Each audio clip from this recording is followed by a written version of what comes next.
I am in IT. I have a fairly niche title that everybody wants right now.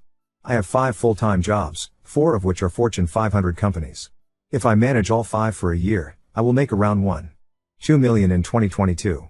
I made $16 an hour in 2016. I'm still struggling grasping the sheer amount of money dumping into my bank account. At the start of 2021 I got a new job. It paid around $70K, 105K to /170K, more than I was making at my previous job. I had the inside scoop from a previous coworker, so I was able to name drop and negotiate effectively. I was tempted to keep both jobs, since due to COVID both were fully remote. My fiancée is incredibly risk averse, so she talked me out of it. As I got situated in my new position, I became increasingly set on getting a second job. I played video games from 8 to 4, and sat in meetings barely paying attention. I've probably done around 15 hours of real work since I started in January of last year. In April I opened my resume to the world and by June I bagged job 2, $82 an hour. Holy crap. 2 jobs. I was giddy with the money, terrified of meetings overlapping, and horrified if they found out about each other. As I settled into job 2, I found the meetings to be tedious. There were around 4 hours of meetings each day for job 2. I suffered through them, agreeing to job 3, having never stopped interviewing. I just made my salary expectations higher and waited for something to fall in my lap. My thought process was that job 3, $90 an hour corp to corp, would likely replace job 2, as job 1 is a laughable cakewalk. However, since I am now in the position of power, I decided to try to flex it a bit. I told my project manager that the meetings were a waste of my time. They got nothing done, and they didn't contribute to my work at all. I now participate in an average of 45 minutes of meetings each week for job 2. Job 3 is also a cakewalk, around 5 hours a week of meetings, probably 5 hours a week worth of work. I continue to field any job that will hear my salary expectations. I am now saying $95 an hour is my salary expectation. Another corp to corp gig comes around, and the hiring manager loves me. Once again being in the position of power, I am able to simply set my expectations with zero fear of the results. Given the scope of the work, my salary expectation is $105 an hour. The highest we can go is $100. Nope. They gave me my request. They then tried to push back my start date a week. I told them I had already gave my 2 weeks at my previous job, so they will need to pay me for the absent week. They hemmed and hawed. They tried to say no. I simply told them that I wouldn't work there then. They paid me $4,200 for a week that I didn't even sign in. I expected this job to fold quickly, as it's with a very prestigious company and there is quite a bit of spotlight on my role. It turns out that I haven't done fuck all since I started mid-October. At $4,200 a week to go to a stand-up each morning to say I have nothing to do since October / job 4 is somehow an even bigger cake walk than job 1. On Monday I start job 5. Initially having agreed to $115, I tried to press them for $127 an hour, but ended up at $120.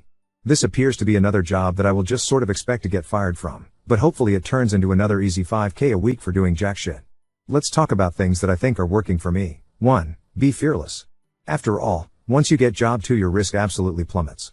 It is ingrained in you to be terrified of getting fired. That fear can fucking die when you move into your second role. The amount of relief of not having to worry about what your boss thinks of you, or how you accidentally overslept and that might piss off some clown in charge, it all fades. It's beyond freeing. 2. Be willing to be fired. I have the luxury of having job 1 be a cakewalk with incredible benefits. So, from there, who gives a fuck about getting fired from job X?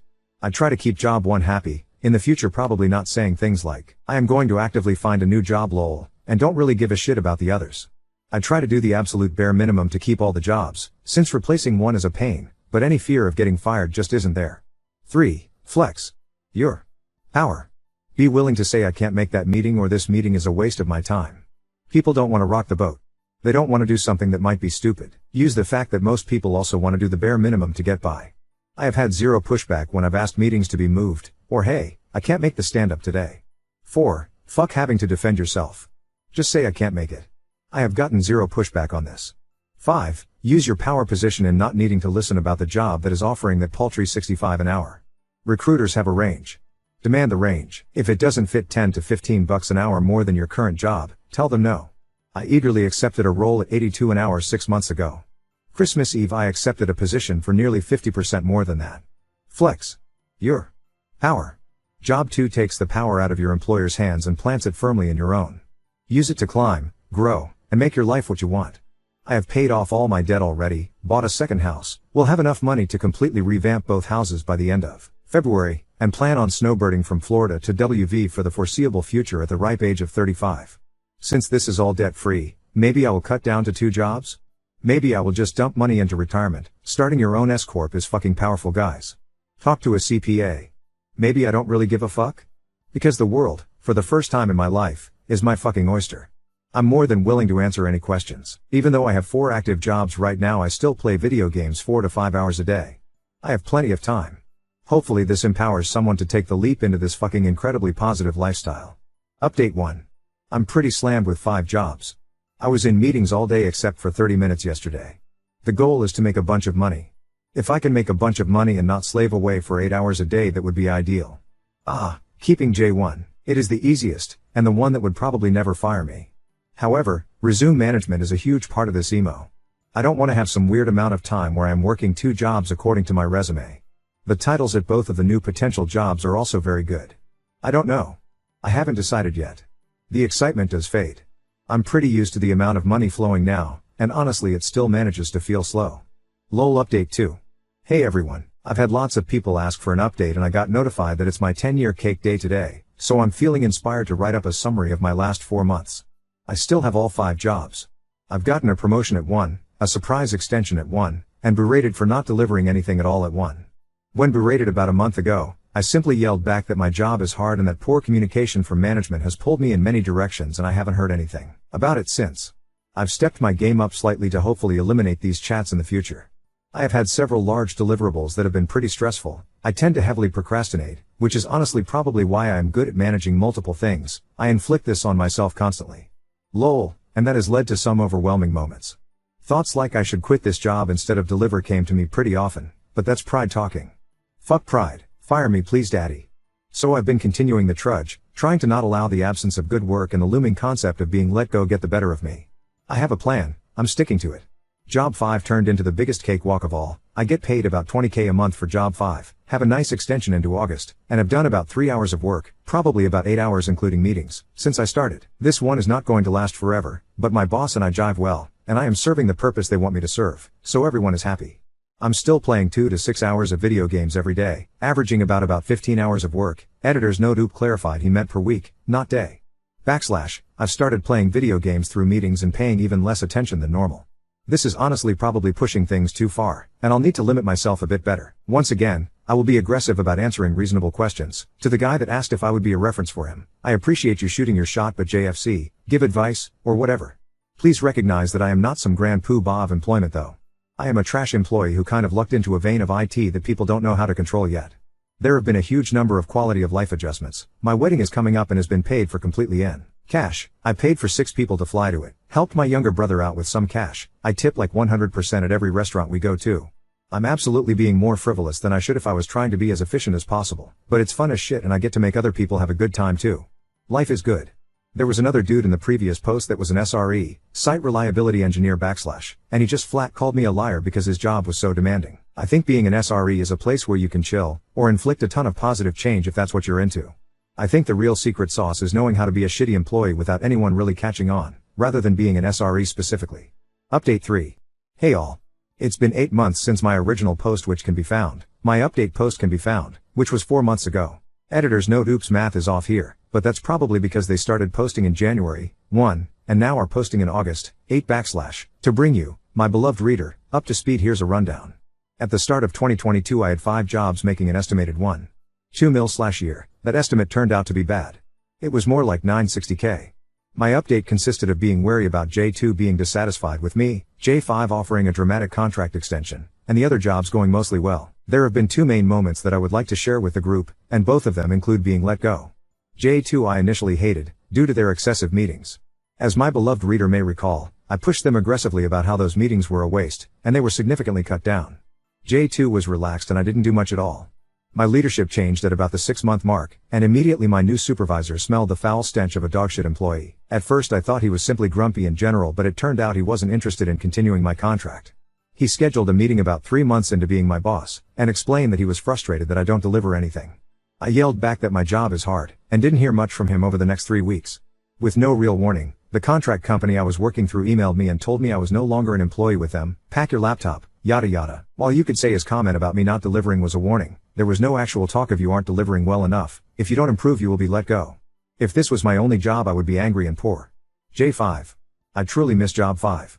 My boss used me as a scalpel occasionally after I met my initial goals. We got along amazingly well. I barely worked. She knew I barely worked. I got the weird crazy shit done that she needed a consultant to handle that an employee might get in trouble for. Truly an amazing gig. She said my contract would extend into 2023. Insert frowny face here. The economic downturn led to the money drying up for all consultants at this company, of which there were many, and I got about 1 week of notice, in the middle of a 3-week vacation I was on, that my job would effectively not be available when I got back. My boss reached out, apologized for the abruptness of it all, and we said our farewells. If this was my only job I would be angry and poor. This, to me, is why we do what we do. In one instance I got fired for being a shit employee that deserved to get fired. In the other my boss is exceedingly pleased with our working relationship, but the company chose to protect profits over giving a shit what the impact was to the individual. In both cases the company chose to utilize a safety net to protect itself. It has the luxury of shedding employees in order to protect the plans or financials of itself as an institution. OI allows individuals to develop their own safety net. It provides a solid "you fuck on me? I fuck on your" relationship with these employers that truly don't care, due to the nature of capitalism, profit focusing, and corporate mindset. It levels the playing field considerably. For those of you reading that suffer from a deranged moral compass that wants to bootlick for these abhorrent corporations that don't give a single flying fuck about you, I want you to consider the above 2 lessons. Very different perspectives, same exact result. As an overall life update, House 1 renovation is completely done, paid in cash. My Tesla has been purchased and received, paid in cash. I took a lavish vacation overseas and paid for 10 people to go, paid in points for travel, cash for the Airbnbs. House renovation 2 is set to be paid for and will hopefully begin at the start of this year. In essence I have shrunk down about 10 years worth of goals to about 10 months. With the 3 current jobs I make just under $600K, and I start a new job for this week. As always, I am pretty much willing to answer any question that doesn't dox my ass. I am a huge advocate for this mechanism of changing your lifestyle and your life goal timelines, and I hope to convince at least one more person to take the leap. Update 4. Hey guys, this is the 4th iteration of my Path of OI. I started in about June of 2021 and have been updating semi-frequently since January of 2022. A bunch of you have asked for more updates, so here we are. For clarity, I will refer to all jobs by the number that they were received. As an example, J2 will be referred always as J2, though I am no longer employed there. J1 still going great, just got $50K dumped into my bank account as a bonus. Just got vested in all ways that I can get vested. The meetings are starting to increase due to team size and responsibility increases, but it would be pretty hard to beat the benefit/vacation/pay all in one, so I will probably keep it even if I have to drop down to 2 jobs. Ike. What the hell do I care? I'm a huge advocate for being dynamic, so we will see. J2, fired. They figured out I sucked after about 10 months. I did, in fact, suck. Oh well.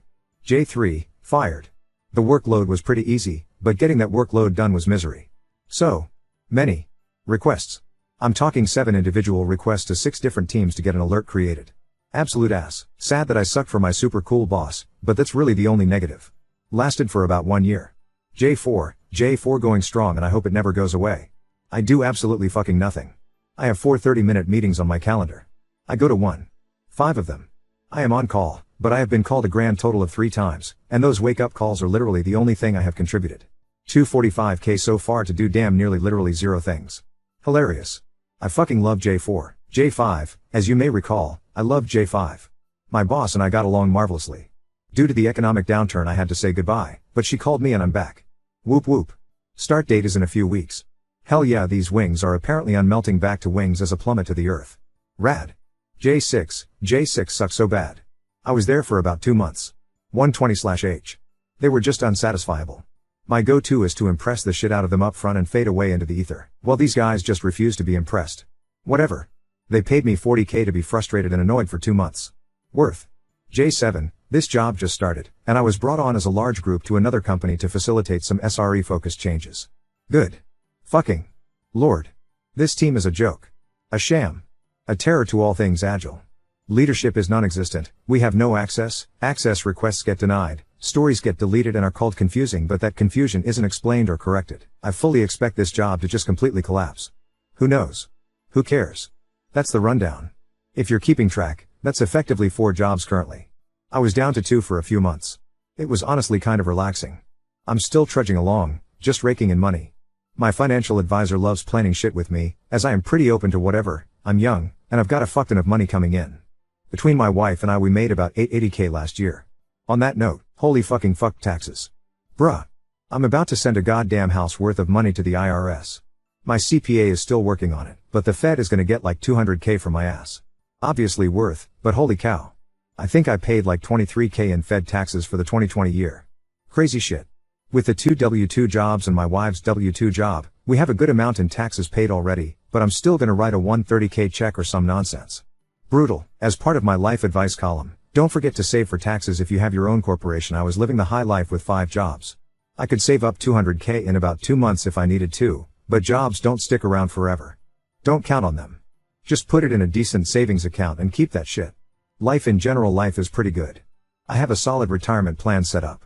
My arbitrary figure right now is to retire at 55 with a yearly stipend of about 230K until death with a before/after taxes wombo. Houses are sitting pretty, with a much needed facelift to one, and the other will start in the summer. I hired a buddy to learn how to be an engineer since I figured out how to set myself up and I like to help people. Dude is making 100K a year being a fucking rookie. Hilarious. I also get a nice tax reprieve from bringing him on as 1099, so that's nice. The hope is for him to kind of take over J7 if they ever get their own giant foot out of their own giant ass. Update 5. Hey everyone. Some of you may remember my original post here. I still get requests to update, and given that my J4 project was officially announced as closing at the end of September, I figured today was a great day to write out my experience, what I did with my money, and some closing remarks to fully close out this wild ride. This year, I've had 2 jobs. My original J1 is still my J1. I was promoted to principal and overall the amount of work I have to complete has significantly increased. While I don't care about companies at all and believe that pilfering as much money from them for as little work as possible is not only morally right but absolutely appropriate given they do the inverse to us every day, I do care very much about the individual people I interact with daily. There are multiple juniors on my team that require substantial effort, which I am very happy to help coach them and assist in their career growth and navigation. My team's overall responsibility has also been much better defined and therefore it's been harder to hide in plain sight. I like the company, I like the work, and I like the team. I've never been proud of a place I've worked at before, and I believe that J1 has earned that pride and the trust I have placed on them by allowing it to become my sole job.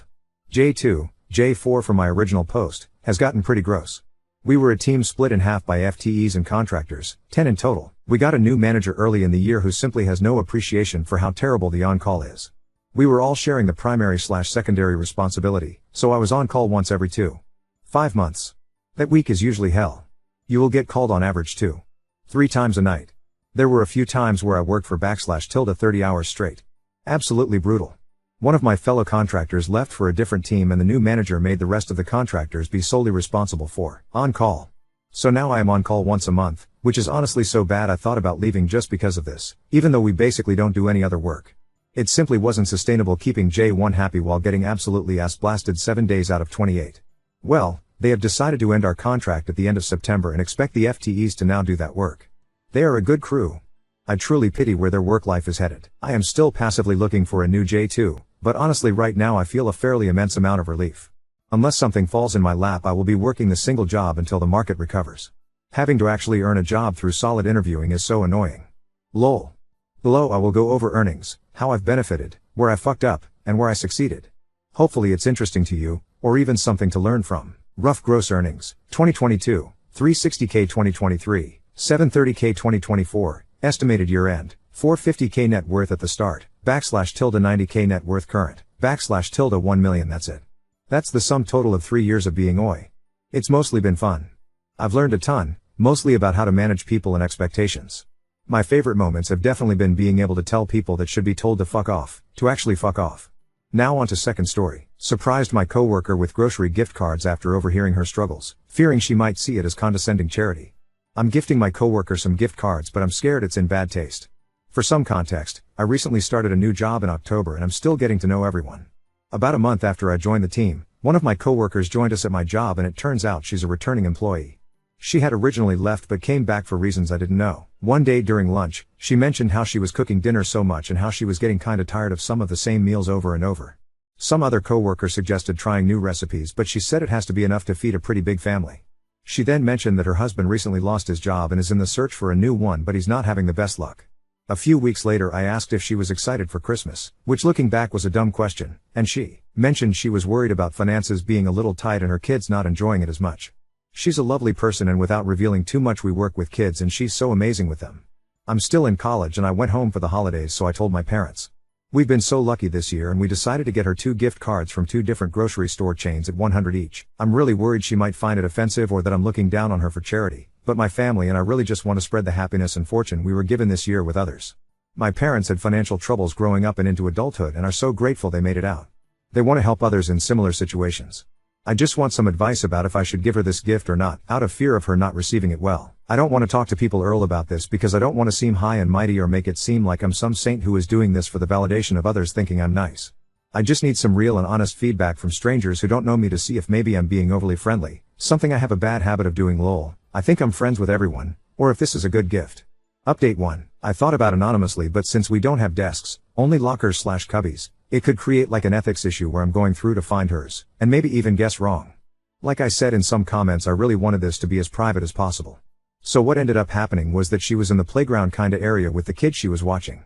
I was passing by with my kiddo and noticed her alone. She was blowing some bubbles for her kiddo and I was taking mine on a walk. Around the clinic, I mentioned I got her a small Christmas gift and if I should leave it in her locker. She told me exactly which one it was and told it was so sweet over and over. Don't worry though, our kiddos did not care about our conversation and probably won't tell anyone since they're nonverbal and really just wanted to get to their respectful activities lol. These kids love their walks and bubbles. Later on, she was leaving at 1, and I was leaving at 4:30, so when I was in the middle of a session with my kiddo, I felt some grab my shoulder and wrap an arm around me. My immediate reaction was to jump and turn around cause I thought it was a kiddo having an aggressive moment, but it was her slightly red and saying how nice and how much she appreciated it. I kept saying she was welcome and that I hope she has an amazing holidays.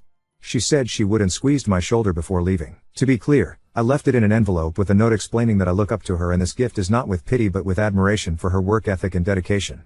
I made a note so I wouldn't have to express those feelings in the middle of work so I didn't make it uncomfortable, and so she could read it later. I didn't realize she was getting off so early so she was able to read it faster than I thought. Still she seemed happy and relieved, and that's all I can ask for. For some additional context before updating this post, she has been very open about her situation, even in front of the kids and leadership. I think that's something else that drove my admiration. She wasn't embarrassed because there was no reason to be. She wasn't gonna allow herself shame and I feel like it made others respect her more. When family was struggling they didn't want to reach out making us behind on years we could have been doing better. If you're comfortable with sharing your stories with others, I say do it. If not, let this post remind you that you're not alone and that people care, even if you can't see them right now. With much love, Happy New Year, and Happy Holidays. Oop, reading a lot of these comments here and in the original made me tear up. All I wanted was to help and I think I did a little bit. Thanks so much for the support and advice. Hi all. Op here, and for some reason I can't edit the post, but I just wanted to say thank you for all your sweet comments. I just wanted to reiterate really quick that I did this for her, not for me. And most of all for those of us who wished we could have gotten help like this and for those who do need help. So if you see me like your comment complimenting me, no I'm not doing it as an ego thing and agreeing, but thanking you for also being lovely people who see others struggling and want to help.